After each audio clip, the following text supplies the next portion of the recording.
Hello အားလုံးမင်္ဂလာပါငွေဆောင်ကမ်းခြေမှာရေတွေကျသွားပြီဘာဖြစ်လို့ရေတွေကျလဲဆိုတဲ့အကြောင်းအရာလေးတွေကိုကျွန်တော်ဒီနေ့ဗီဒီယိုလေးနဲ့ရိုက်ပြီးတော့ပြသပေးသွားမှာဖြစ်ပါတယ်အားလုံးကျွန်တော်နဲ့အတူလိုက်ကြည့်ကြရအောင်နော်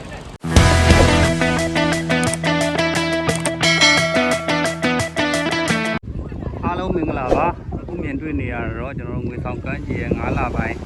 ညနေခင်းရာသီဥတုဖြစ်ပါတယ်ငွေဆောင်ကမ်းခြေမှာဆိုရင်အခုဆိုရင်ဒါတာရနေပါတော့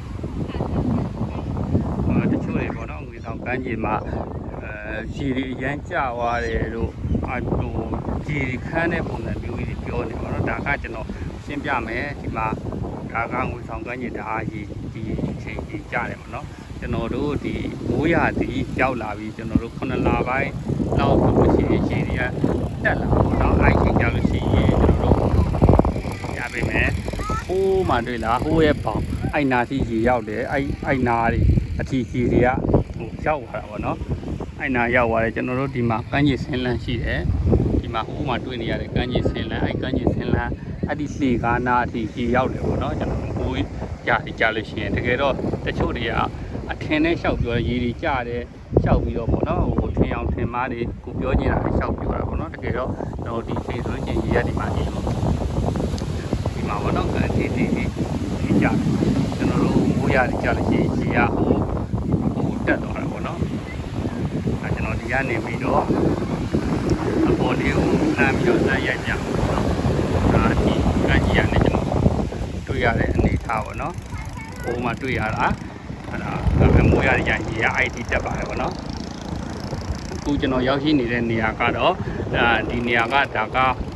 ဒီရှေ့ရဆိုလို့ရှိရင်ဒါဟိုတယ်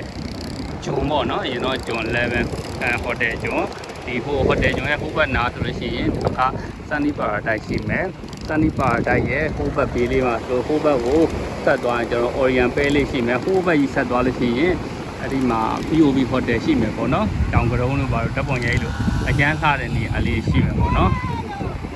ပြီးလို့ရှိရင်ကျွန်တော်ပြပြမယ်နော်ဒါကတော့ကျွန်တော်ကျုံခီးစင်နေသွားတဲ့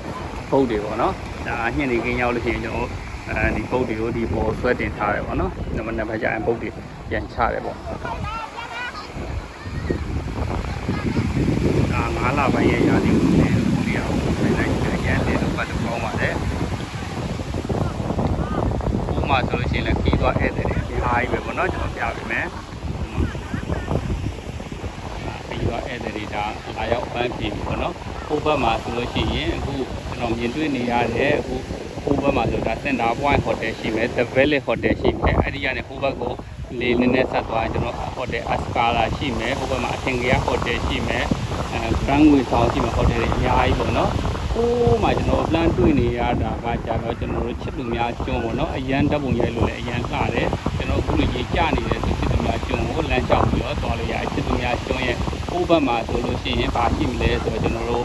အဲ့ဒီမှာ Yacht Club Hotel ရှိမယ်The Sea ရှိမယ် Ace Hotel ရှိမယ်ဒီ resort ရှိမယ်ပေါ့နော်အဲ့ဘက်ကဟိုတယ်တွေကျတော့တီးတန့်အခုလိုမျိုးဟိုလူသိမ့်မများဘူးပေါ့နော်အဲ့လိုအေးဆေးဆေးအကန့်စီအနားယူကျင်တယ်ဆိုရင်ကျွန်တော်အဲ့ဒီကဟိုတယ်တွေမှာတဲခိုလို့ရတယ်ပေါ့နော်ဒါကတော့ကျွန်တော်9လပိုင်းရာသီဥတုလေးပါကျုံခီးစဉ်တွေတွားခြင်းတယ်ဆိုလို့ရှိရင်အခုကျွန်တော်ဒီ9လပိုင်းအထိပဲကျုံခီးစဉ်တွေကတွားလို့ရတယ်ပေါ့နော်9လပိုင်းကျုံသွားလို့ရှိရင်ကျွန်တော်ဒီမိုးရသည်ရောက်ပြီလားဖြစ်တဲ့အတွက်ကျုံခီးစဉ်တော့ပုံတွေသိမ့်နော်ဒီကနေဆိုလို့ရှိရင်အခုကနေစောင်းပြီးပုံစံမျိုးလေးဆိုင်းနေတော့မတွေ့ရဘူးเนาะခါတိုင်းဆိုကျွန်တော်ဟိုဘက်မှာလက်ကျွန်းလေးတွေ့ရတယ်အဲ့မှာကျွန်းရရှိမယ်ငှက်ကျွန်းရှိမယ်ပေါ့နော်ငွေဆောင်ကမ်းခြေမှာဆိုလို့ရှိရင်ဒါလေပတ်စရာတွေကကျွန်တော်ကျွန်းခီးစဉ်ဆိုရင်ကျွန်း3ကျွန်းခီးစဉ်ပေါ့နော်ကျွန်တော် snorkeling လုပ်လို့ရတယ်အောက်မှာချက်ပုံနဲ့ရတယ်ငါးမြလို့ရတယ်ပေါ့နော်အဲကျွန်တော်ရဲ့ဒီ channel လေးကတော့ငွေဆောင်ကမ်းခြေနဲ့ပတ်သက်တဲ့ဥဒ္ဒါတွေကမ်းခြေရဲ့ရာသီဥတုတွေကမ်းခြေမှာဒီပြီးသွားဧည့်သည်တွေဘယ်ချိန်တွေစီကားတွေဘယ်ချိန်တွေဓာရောက်လေပတ်ဖို့တင့်တော်တယ်ဆိုတဲ့ဥဒ္ဒါလေးတွေကိုကျွန်တော်အခုလိုမျိုးရိုက်ပြီးတင်ပေးသွားရမှာဖြစ်လို့ပြီးသွားတာဝါသနာပါတဲ့ဝါသနာရှင်တွေအနေနဲ့ကျွန်တော်ရဲ့ channel လေးကို subscribe လုပ်ပြီးတော့သိကျင်တဲ့အကြောင်းအရာတွေပုံမှန်မှာမှတ်ထားပေးလို့ရပါတယ်ကျွန်တော်အားလုံးပြန်ဖြည့်ဗီဒီယိုလေးတင်ရိုက်ပေးမှာပေါ့နော်ဒါကညနေခင်းရဲ့ရာသီဥတုလေးအရန်တာရပါတယ်ပေါ့နော်ကျွန်တော်ဒီမိုးကြကန်ဒီပါ9လပိုင်းပေါ့နော်ကျွန်တော်9လပိုင်းကို6လပိုင်းဝင်ကျင်ဆိုလို့ရှိရင်အ ရှမ်းကိုတာယာပြီးတော့နော်အုံဆိုင်ဆိုင်လေးနဲ့ကျွန်တော်တို့ဘယ်လိုမှတော်တော်လေးအပန်းကိုဖြည့်တာပေါ့နော်ကျွန်တော်တို့ဒီငွေဆောင်ကန်းကြီးမှာနေတဲ့သူတွေအဲတောင်မှကျွန်တော်မယိုးနိုင်ပေါ့နော်အဲတော့ကျွန်တော်ရဲ့ channel လေးကကြည့်ရှုရတာအကျိုးရှိတယ်ဆိုလို့ရှိရင်ကျွန်တော် like လေးပေးပါဖို့လည်းကျွန်တော်တောင်းဆိုချင်ပါတယ်အားလုံးအဆင်ပြေကြပါစေခင်ဗျာ